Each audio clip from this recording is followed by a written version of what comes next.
Hi everyone. I see that we have got a number of very many faces. Thank you for joining the third Wednesday Politics Light event. This is a monthly event held by the DA abroad. And with this particular edition, and every month, it's on the third Wednesday of every month at this time. So you're welcome to join in subsequent events. We have a quick hit update from the front line in South Africa, delivered by a DA MP. And with this particular edition, we have partnered with SA People, who have been very helpful, and they've been driving this issue as well, of trying to help people who are abroad, who are facing issues with documents and passports and so on in dealing with home affairs. In this particular edition, we are very privileged to have Adrian Roos, who is Shadow Deputy Minister of Home Affairs, who will be able to give us an insight into what is going on. So what I'll say, just one or two housekeeping rules. Everybody has been brought in, obviously with a group of this size, we have to have everyone on mute. So you've been brought in on mute. And what we'll be able to do is we'll have a 20-minute update from Adrian and a little bit of an insight into how things work and what is happening. And then after that, we'll have a time for a Q&A. Now, what I would ask everyone, I'll give you a little bit more of a background before we start with the Q&A as well. But what we'll do is we'll take questions via the chat function. And so we have a chat function. If you see on your Zoom screen at the bottom, you'll be able to click on the chat function and you can ask questions. So we might not be able to get to every question, but we will. I'll give you a briefing after that on how to go about it once we start. But without further ado, I will hand over to Adrian. Thank you so much, Adrian, for joining us and giving us a little bit of insight. So over to you, Adrian. Great, thank you, Will. And yes, it's great to see so many people online tonight. I think that, there's the one thing about the last few months is there's just been so many truly shocking stories about South Africans stuck overseas, South Africans that live overseas that have not been able to get out of the country. It's really been a very, very rough time for South Africans overseas. And so it's great to see many of you face to face. And I really hope that you benefit from tonight. Now, one of the good things about what happened is some of the great people that I got in touch with on a regular basis, including Jenny at SA People, and guys like Rory Jabba from DA Abroad. And really, I encountered these people once or twice, but, I can tell you their passion for the South African people is just incredible and really inspiring. And I'd really like to thank them for their contribution so far. Now we're here to talk about this 1-year wait. And I'm going to start with telling you about the WhatsApp profile of the Home Affairs spokesperson. So in your WhatsApp profile, you can set up a byline, which is an inspirational message or something that means something to you.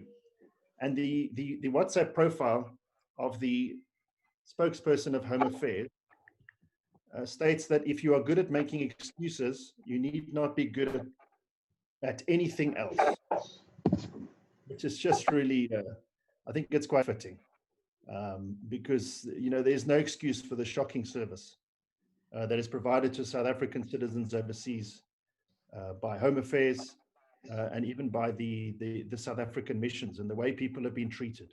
And we have to bear in mind that this is a constitutional right we're talking about. Section 21(4) of the Constitution, it grants every citizen the right to a passport. So we're talking about a constitutional right that's being flipped around like it's nothing. So what is this incredibly complex process that is providing such a challenge to government? Well, you go to your SA mission abroad, if you can get hold of them, and then you submit an application. These days, you probably need an appointment, and you might get it in a couple of weeks. You might get it in a couple of days. Whereas in South Africa, you can go now and stand in a queue and get served on the same day. In that application, it's placed in a bag, and then it's shipped by DIRCO, by Foreign Affairs, via a diplomatic bag. So this bag is normally sent once it's filled up. And I've asked parliamentary questions about this. How long does it take? What is the minimum timeline of this? And I've been assured that it's about a month. But the other question is that often these bags sit in an office, and then when they are ready to be delivered, then that's another month. So the bag arrives at DIRCO in South Africa, and then the Home Affairs applications are sorted out and forwarded to Home Affairs. At that stage, the passport is processed like any other. It's like any other manual process passport that you would apply for in South Africa. And after that, it is then sent back to DIRCO. DIRCO then dispatches these documents to the various missions in a diplomatic bag. And then they should contact you to come and collect this. So what is the key difference in South Africa? I mean, what have they done to try and speed up the process in recent times? Well, Home Affairs is very proud of their electronic applications process. So with the electronic applications, you go to a Home Affairs office, and they have the biometric fingerprint capture technology, and you can go and take a photo in a booth. And what happens is that information is encrypted into a package, and that package is sent directly to the government printing works for processing. Now in South Africa as well, once you've applied for your passport, that passport is then sent from government printing works, which prints it, via Skynet to the relevant Home Affairs office. So that document is couriered.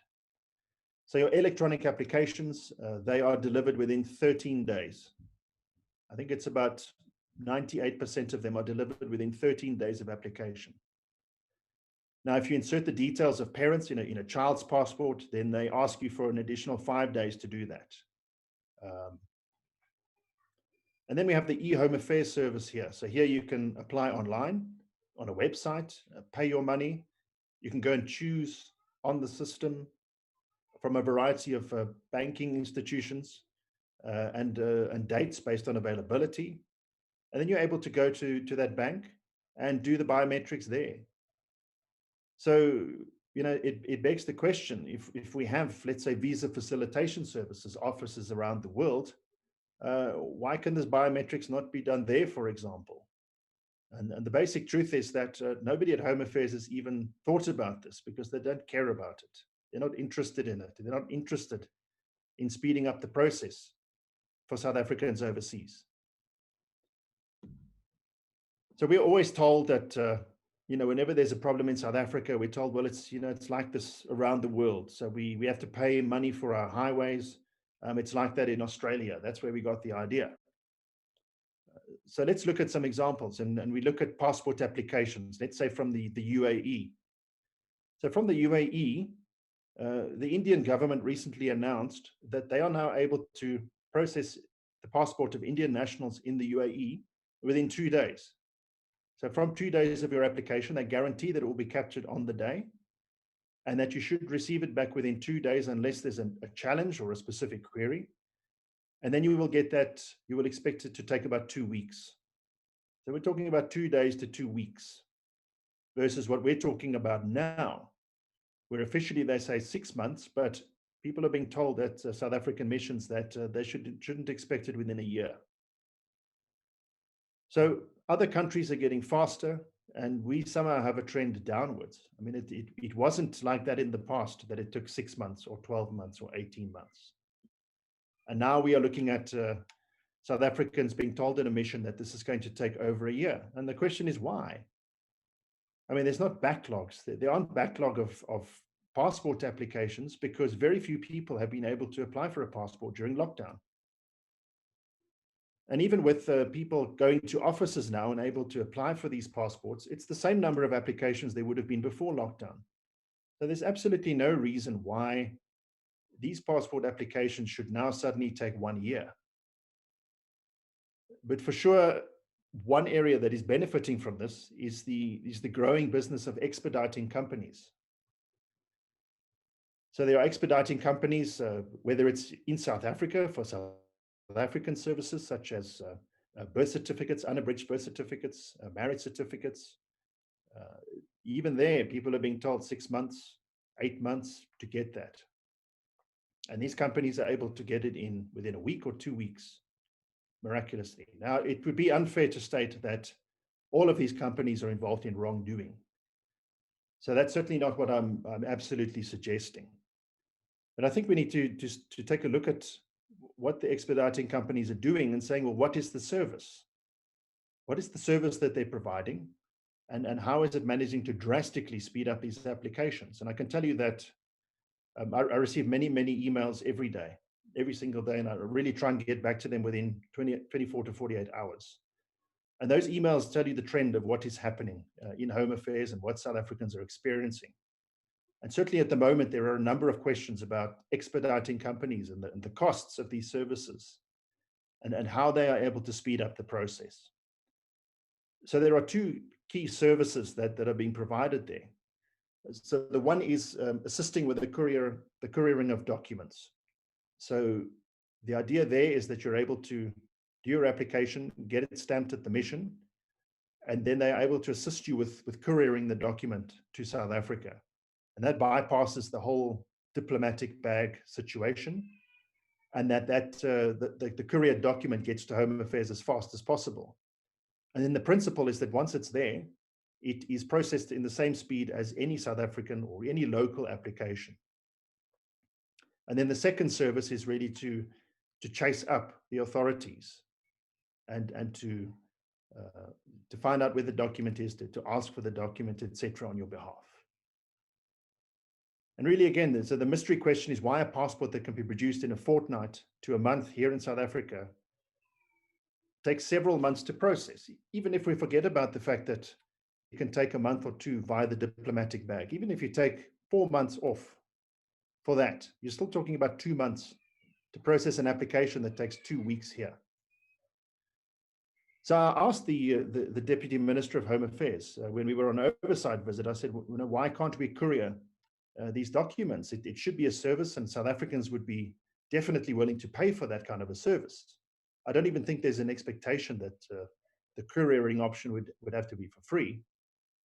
But I was informed that there was a security risk with this kind of setup. But then later on, when we looked at the situation, we found that this is exactly how passports are being couriered from government printing works to the various offices. They have a service provider.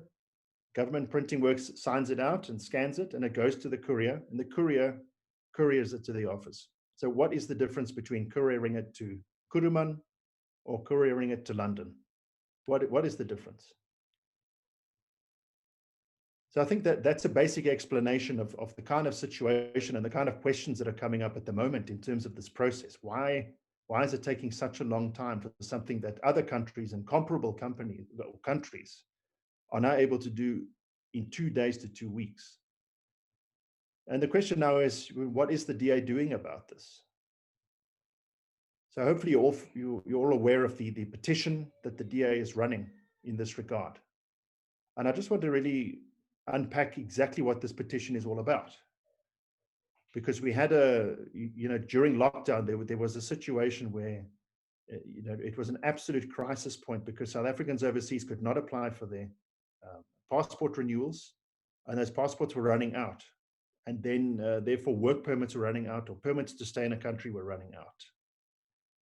And I think, many times the comment from the country was that they couldn't understand. It's almost like they didn't believe that the scenario was taking place or that the scenario was real.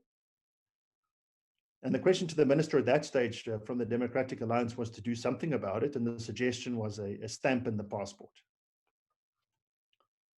And basically they came back and said, well, the international travel organizations don't allow you to travel based on an extension stamp in the passport. So just completely missing the understanding of what South Africans are going through overseas, and the fact that it's not to travel back to South Africa. You can get an emergency travel certificate for that.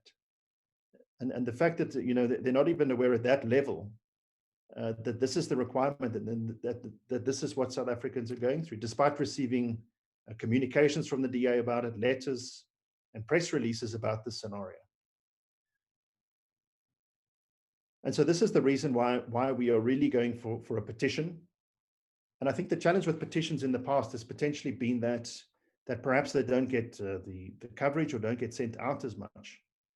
But it's critical that you get a certain number of responses on a petition, because the power and the value of a petition, where you get 20,000 respondents, is that you are really able to call for a debate in the National Assembly on the issue.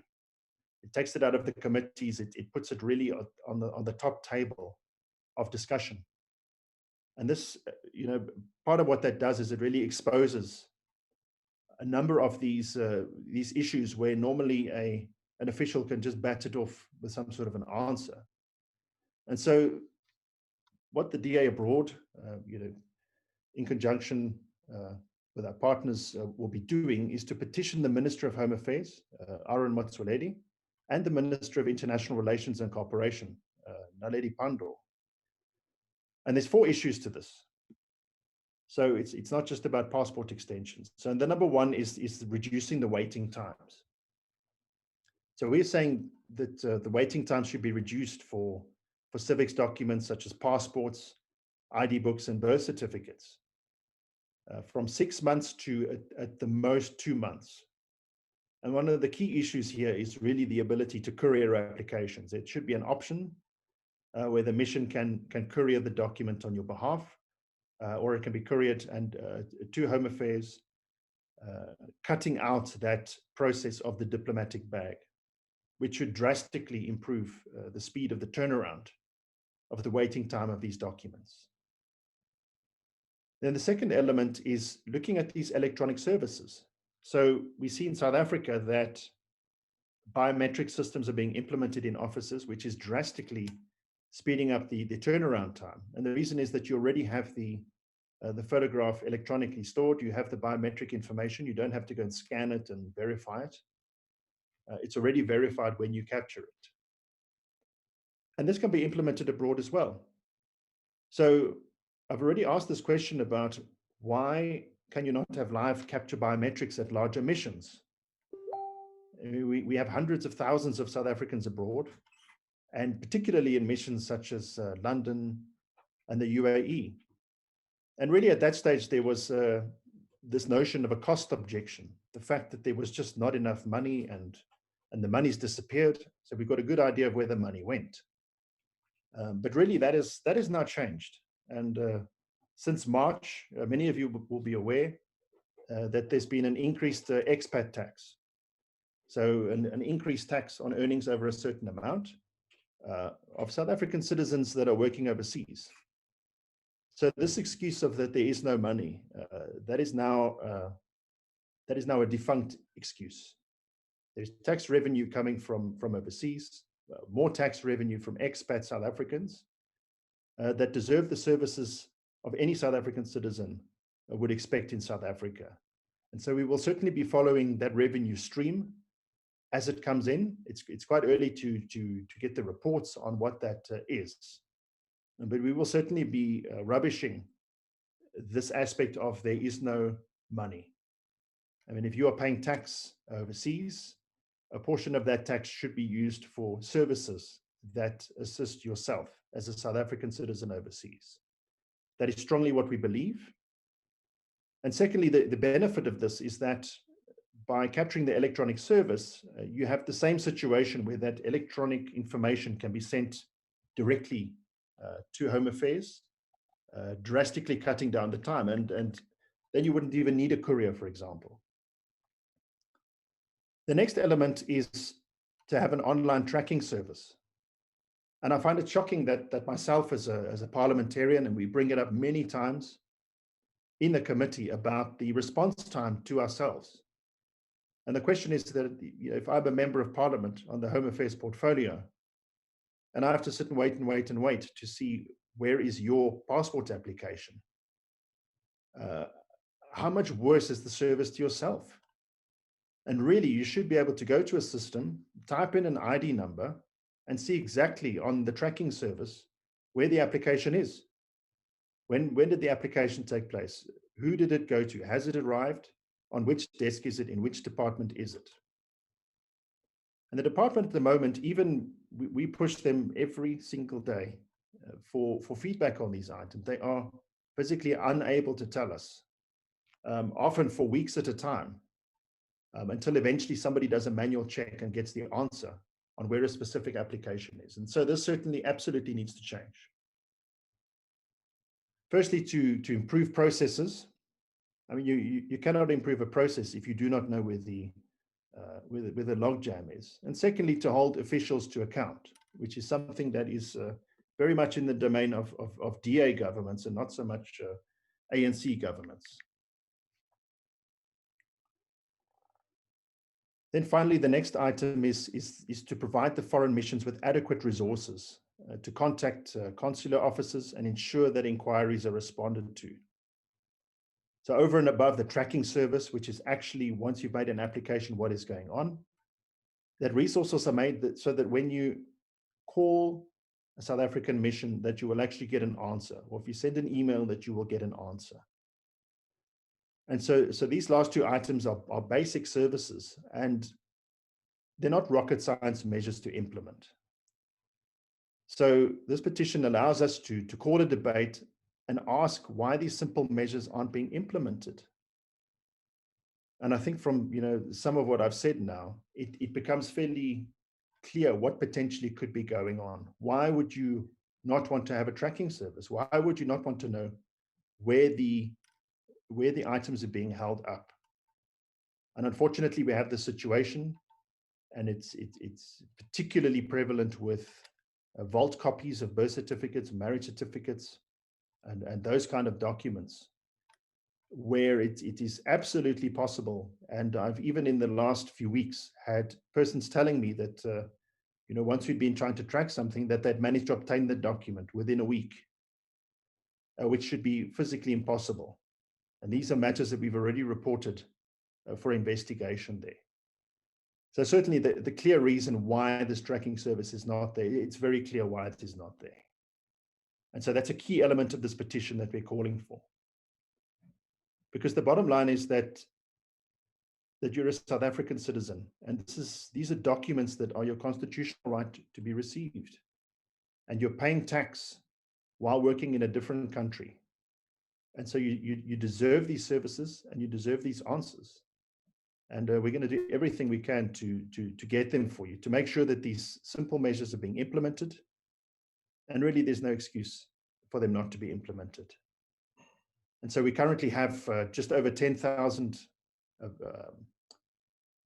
answers to the petition, 10,235 as of this day.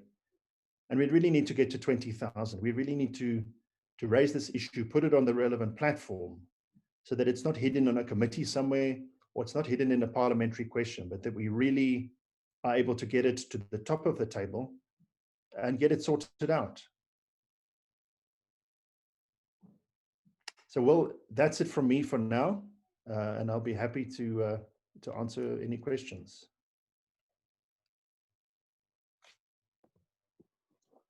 Thanks very much, Adrian. Thank you very much for sharing that insight with us. And I suppose just understanding the background of this, to reiterate your point, I think a lot of people get used to petitions going around, and not all of them have an actual impact. Some of them just are just for to get numbers that can be shared and so on. But this is an actual tangible objective. And if it doesn't reach 20,000, then it doesn't get debated. If it does, then it actually gets raised for debate in Parliament. So I think that's the best way. I think also sometimes people think people hold the DA quite accountable for things, and expect that it's easy to change things. Whereas this is a system that happens, it's controlled completely by the government, and it's not easy to get in there and to change it. So this actually gives a real, it's how each individual person, and if each individual person shares that with 10 friends, then that can actually get this to happen. So it's a really tangible thing that people can do. Is there any other things that obviously over here that people, whether they're abroad or anywhere else, can do in this regard? Yeah, thanks, Will. Well, you know, I think the one thing we saw there were only really two political parties in this COVID battle, in this lockdown situation, and that was the governing ANC and the Democratic Alliance. And the Democratic Alliance was really the only party that was coming up with tangible ideas and tangible alternatives and proposals. And so even if you look at the lockdown structure and things like that, the Democratic Alliance had many proposals that even to this day now, later on the ANC came back and sort of adopted these because they made so much sense. And then they adopted them and sort of changed them for themselves. But unfortunately, not all of those happen. And like I say, in these kind of cases, there are other interests involved. It's not a matter of I'm struggling or I don't have the competency to do a certain thing, or it's a very difficult situation to change. There's something seriously wrong here. And, one of the things we faced is having to go to court, for example. And it was very difficult from a funding point of view. We had to go to court to challenge things like BEE criteria for COVID support. So they wanted to say that you couldn't get any COVID support if you weren't of a certain race or color. Then there was the issue of certain sectors of the economy being closed, which didn't make sense at all. And we had to go to court for that kind of thing. There is still the matter of the retention of citizenship, which still needs to go. And all these things, require funding. And these are battles that some of them we can try and win in Parliament, and others we have to go to court. And so certainly, and what we call for here, we have something here called there's now an act in Parliament where every contribution, one would state who their contribution comes from. And so in this country, it becomes more and more difficult to fund these activities and fund these essential activities that need to happen. And this is certainly something where contributors from abroad can really assist, is from a funding point of view, to help to fund these battles that the DA is fighting on behalf of South Africans in the country.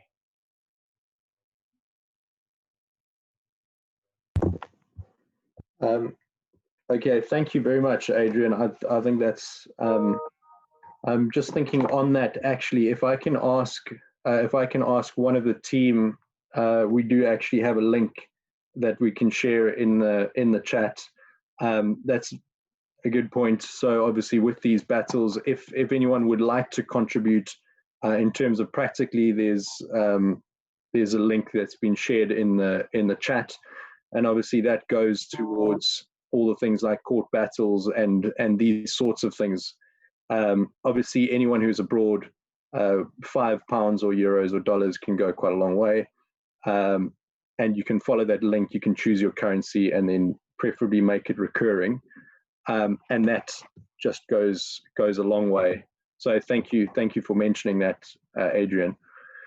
And then to everyone else, obviously there are a lot of different experiences that people have had. We get regularly emailed and messaged about people's situations regarding passports and documents and so on. So before we go to the general Q&A, I'd just like to say, if you have experienced a personal situation with yourself or your family, then things that you can do. Obviously, there's the petition. You can, in that petition, you can put in the comment section, you can explain what's happened, and all of that will be logged and so on. We will be logging that information. And another way is to email. So if you're in South Africa, you can email assistance@da.org.za. If you are abroad, you can email contact@daabroad.org, and I'll ask one of the team to post that also in the chat of this. Now, looking through all of the questions that people have put in the chat, what we discussed just before the session, because there's been so much interest, is that we will be putting up a Q&A, an FAQ. FAQ, just different situations and questions that people are raising, questions that people are raising on the DA Abroad website, and I'm going to ask also someone to post that in the chat. So so to recap, there is obviously the petition. I'd really encourage everyone to sign that and to share it. Realistically, what we can actually do, this allows Adrian and the Democratic Alliance in Parliament to debate this and to really get exposure to it, and to move things forward. Then, of course, you can email those two email addresses, and then also visit the FAQ, and that'll probably be in the next month. So then moving on to some questions. We've obviously had a lot of questions. Now, what I'll just say is that for this forum, there's obviously a whole lot of different individual cases. Now, Adrian's fighting this at the top level, and I don't want to put words in your mouth, Adrian, but I imagine you probably don't know every technicality. But for this forum, what I'd ask is people to ask general, more broader scope questions that will be relevant to everyone on this forum. And so the first one that I'm looking at is asked by Kevin, and he says, how can the embassy websites in the UK be down for multiple months now, with no end in sight and no reason or answer from the High Commission? I'm not sure if you'll have an answer to that, Adrian, but okay. Yeah, look, well, so I work more with Home Affairs than with DIRCO per se, and certainly one of the challenges in Home Affairs is any sort of basic IT capability inside the organization, which is another issue that we've been chasing, and it results in situations where things like a simple website is down. And again, this goes back to the challenge of why is this allowed? It's a simple thing to fix. So there are elements of our government and government service which are simple to fix, which are not fixed. And what the result is that you're essentially unable to communicate or get the information that you need. So this is the situation that is happening in our government departments. There appears to be a hollowing out of any kind of expertise that doesn't get replaced, and typically that is to accommodate some sort of a service provider that goes out.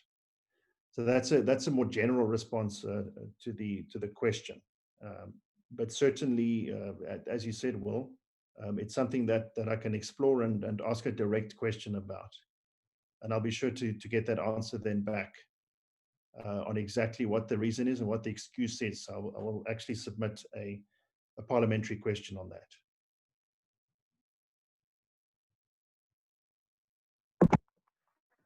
Thank you, Adrian. That's a fantastic result. If that gets raised as a parliamentary question. So we've got another question from Raymond, who asks, can we start something like a class action and sue DIRCO and DHA? Department of Home Affairs. Well, look, there's certainly been, in the background with various scenarios, we've developed a lot of papers in terms of different scenarios. We spoke about the the fundamental rights of South Africans that are being basically totally ripped up. So certainly, from my point of view, there is a good legal basis here to challenge the department. I think typically a first step would be to raise it in Parliament to actually get the final answer and the final response on what is going to be done about this.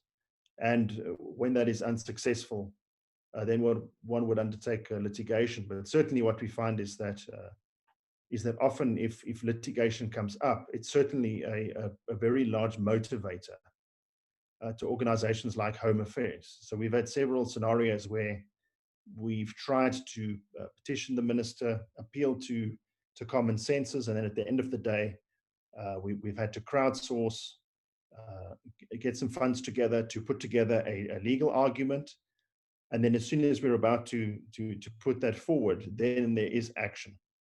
So I certainly believe there is scope for that, to put together something like that, because it's one thing that we've learned time and time again, is that this is not something that we necessarily do by ourselves, but also that going from multiple angles, and this is where you need political parties and civil society and that to work together to attack these things. So certainly, it definitely wouldn't hurt to do it, and I believe there's a lot of legal grounds to put such an application forward, especially given the fact that you look at what is going on with comparable countries and how they are able to deliver a service, and secondly, the dire and the impact is real.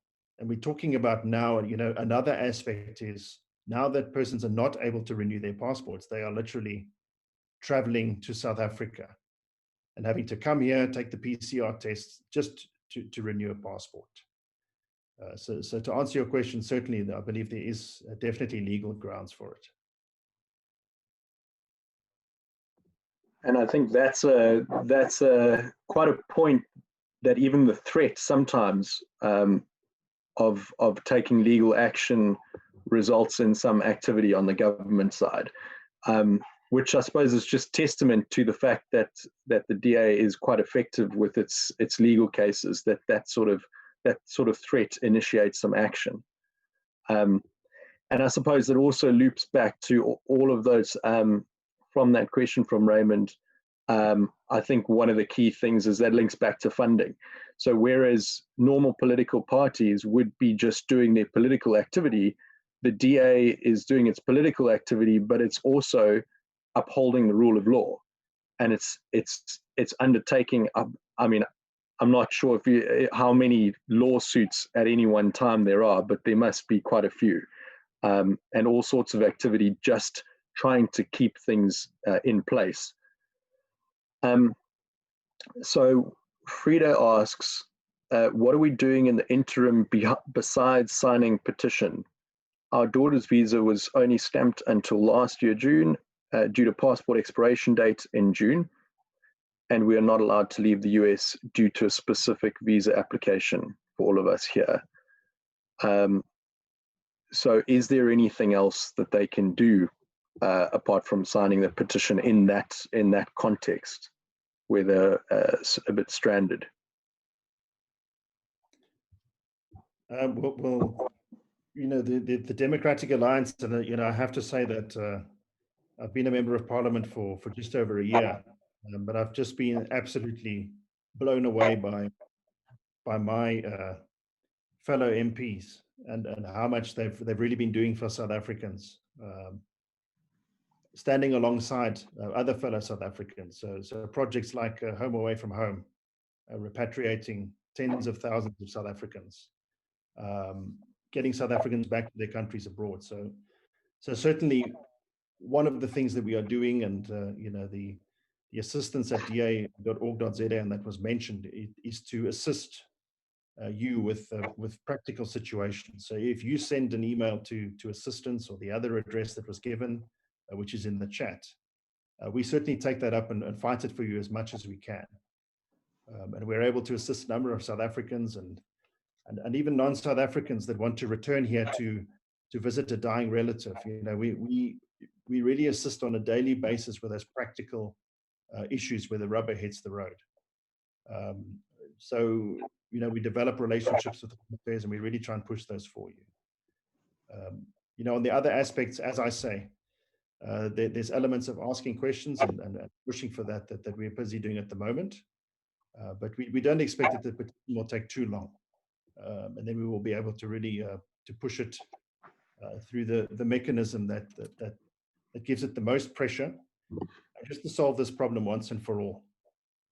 And I believe that is really done by presenting the petition, having the national stage to present it, presenting the alternative, which we've already done in bits and pieces, and then getting that commitment going forward in the next budget to implement those plans.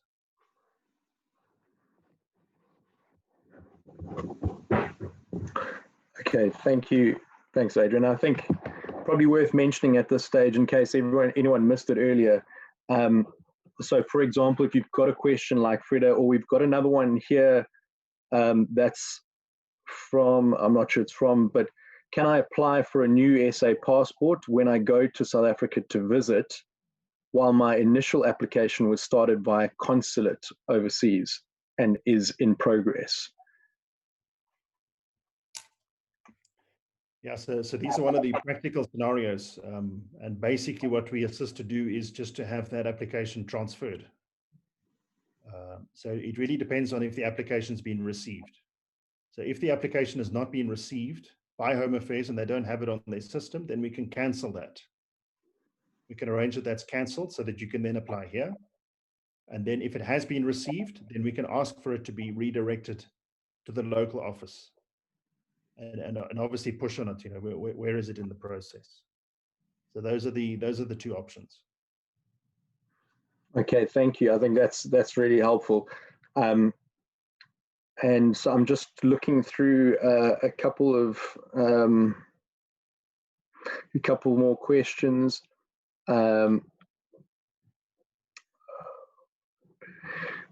So we've got, seeing Adrian is here, can he possibly give an update regarding DA's ongoing High Court action regarding loss of South African citizenships by expats? Yes, so that is one of those where we had a petition, and unfortunately that petition wasn't tremendously successful. And one of the reasons for that is that at the end of the day, with these kind of class actions, you need certain affected persons to join you in the class action. So the DA can't go by themselves, as they're not a directly affected person. You need to have some affected people that are willing to join and be named on that case. So this was the challenge pre-lockdown in terms of proceeding with this case, was actually trying to get persons that were willing to say, I'm going to do it. And the main reason behind that is because, often persons don't want to put themselves in a position where they feel they're going to be prejudiced. That if they stick their neck out, then they will be targeted in the future. So that is a scenario we were working on just before the lockdown. Obviously, when lockdown came, there were these big court cases and quite expensive undertakings, to undertake. So certainly this is one, and it has been raised in the last few weeks by two separate persons. What is happening with this? So this is certainly one that we need to pick up again in the post-COVID situation. So that is where we are at the moment with that. We are trying to find persons that are willing to join that case with the DA, persons that are directly affected. Fantastic. Thank you, Adrian. We've got quite a few people who asked, can I travel back on an expired passport to South Africa? So if someone's been waiting for some time and they've not had action over here, can they travel back to South Africa with an expired passport? Yeah, so basically you won't be allowed on the plane. They won't be allowed to check you in. So you won't even get here. So your measure there is to apply for an emergency travel certificate. So you should be able to do that at a mission. And if you cannot get in touch with the mission, again, the DA does also offer that assistance. So please use one of our channels.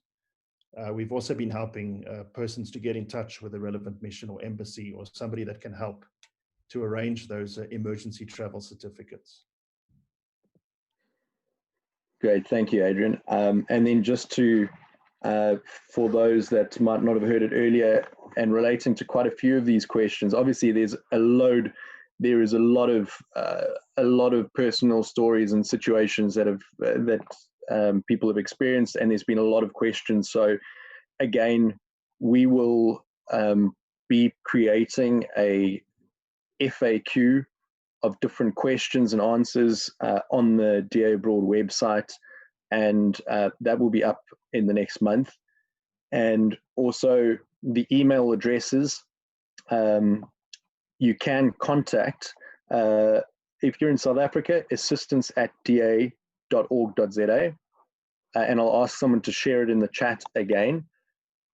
And then if you're abroad, you can reach out to contact@da-abroad.org. And also I see that there's been a few people jumping in and jumping out. So if you did miss anything, we have been streaming this on the DA Abroad group on Facebook. There is an event, our third Wednesday, so we've been streaming it there. So Lance, if you wouldn't mind sharing the link to that also in the chat below. So if you missed anything, you can go back there and have a look at it. So thanks everyone for that. I see that we are at 7:20. So we are technically over time, but Adrian, have you got a couple more minutes? Yeah, absolutely. Okay, fantastic. Because I see we've still got a lot of people online, so we can ask a couple more questions. So Dennis asks, why are the consulates showing such minimal interest in our plight? Don't they have a duty to protect our welfare? Yeah, look, well, so I think, it's always said about South Africa that we have the most fantastic laws in the world, but it's the implementation of those, and not everybody has the same purpose. So certainly, I would 100% agree that your SA mission abroad should really be going absolutely out of their way to assist you, and it's definitely not always a case of one size fits all. There are a number of great people that are out there in these missions trying to help South Africans, as there are in Home Affairs. But unfortunately, from what we've seen lately, it's unfortunately more and more the minority where that is happening. So, it's one of those things where, again, this is where we call for change. We need a government that serves the people. I mean, the basis of a democratic government is the social compact. And a social compact is to say that I pay you tax money, or I pay tax, and a government is formed, and that government looks after my interests and does things that I can't say for myself. So Home Affairs, for example, they claim that they are, their motto is "We care." And I said to the minister, it was about a month ago, I said, you really need to consider changing that to something else, because it's absolutely laughable.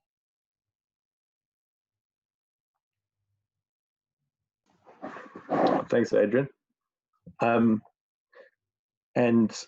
Yeah, absolutely. I think just to add to that point, I think that's why there's so much media, that the media in South Africa seems to really be focused on a he said, she said in Twitter, the stuff that captures headlines. Meanwhile, for me, the reason why I am involved where I am is because of people like yourself and the MPs. The DA actually just does things. It gets a lot of the public, the media or captured media kind of is quick to give the DA bad press, but if you compare what actually happens, people in the DA actually care, whereas ANC, the government just doesn't. And that's evident when you go to Home Affairs. So we've got another question on this. Matthew asks, I'm a solicitor and notary in the UK. I get a lot of calls from South Africans trying to get some sense out of the High Commission in London. Are there contacts that I can use? Yeah, look, I mean, I think the DA abroad, the DA abroad has certainly been helping persons in London, and this is where I've received probably the most of the inquiries is between the UAE and London, and it's certainly something that I've brought up directly with the Department of Home Affairs, that we need to strengthen what is going on in London. I know that a few years back, my colleague Darren Bergman, he's the Shadow Minister of DIRCO, he actually did a site visit there, and it was quite shocking what was discovered. It was really absolutely shocking what has happened, and we have taken Home Affairs to task about that. But certainly in terms of contacts, so typically with anything to do with London and the High Commission there, then I refer to DA abroad, and it's sorted out pretty quickly. So that would be my recommendation: is to contact DA abroad and get their assistance. Absolutely, thanks, Adrian. And again, that's the DA abroad does have, we're a voluntary organisation. We've got a Facebook page, we've got a website. The Facebook page is where this is being streamed as well, if you want to check it out. And of course, that's that email that we shared just a bit earlier. We've got another, relating to the earlier question, if someone is traveling back to South Africa and they've got an expired South African passport, you're not supposed to travel on your UK passport if you've got a South African passport. Now, if you've got an expired passport, a South African passport, and you're traveling on a UK passport, then is that fine? Yeah, unfortunately not. So according to the law, if you're a dual national, then you need to travel in on your South African passport. So if it's expired, then unfortunately you can't go in on the valid one of a different country. And again, you would need to follow the emergency travel certificate route. Now, that emergency travel certificate, it's essentially issued for a single journey that happens within a certain amount of time. But that's not a document that should take a long time to get. So if you have trouble to apply for that, to come back to South Africa, and certainly when I was fighting the minister on the issue of stamping the passports, he said, well, emergency travel certificates, and we will help them out in no time. So I've definitely held Home Affairs to their word on that one. And we've helped several persons that couldn't get hold of a South African mission. Again, we work very closely with our DIRCO counterparts as well in the Democratic Alliance. I can tell you, I normally wake up between 3 o'clock and 4 o'clock in the morning to work on queries. And those guys are open, and the WhatsApps are running. And then the WhatsApps, they close at about 10 o'clock for the locals. And then we have volunteers around the world, fantastic people that carry on through the night. It's literally a 24-hour operation.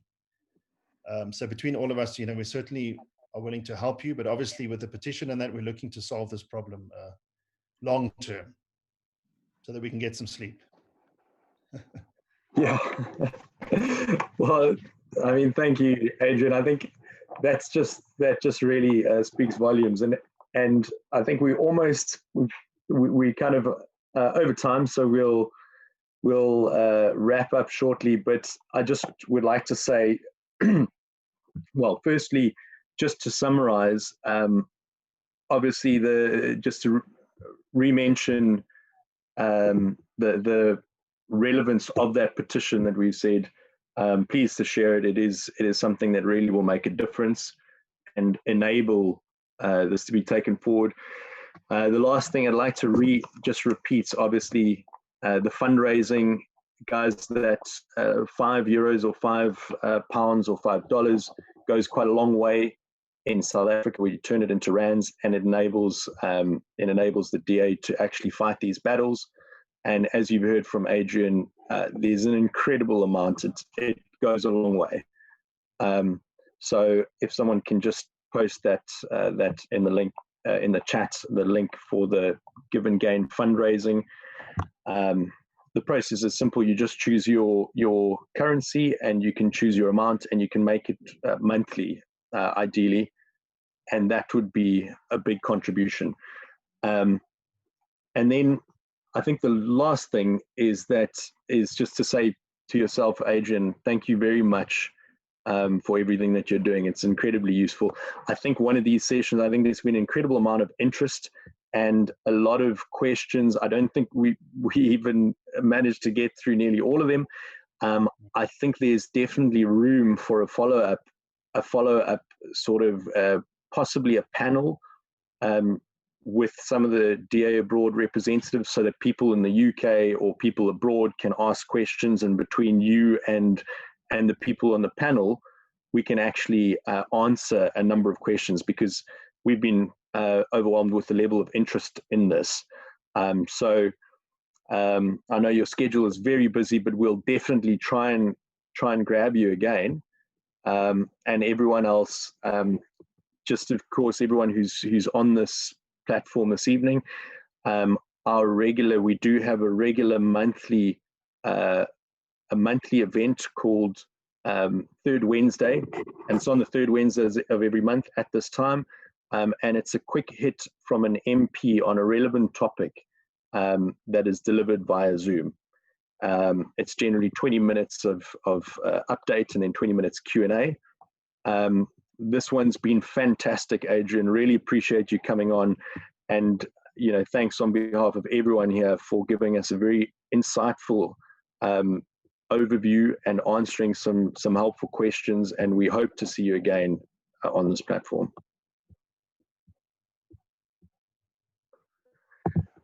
Fantastic. Okay, well, thank you, everyone. And Adrian, if you're waking up at 3 or 4 a.m., then you probably need to get some sleep. So thank you very much for sharing that with us. And thank you for everyone who has joined from various parts of the world. And we hope to see you again. If you want to catch the live stream, lastly, it is on the DA Abroad Facebook group. There is an event for this. So thank you all, and good night.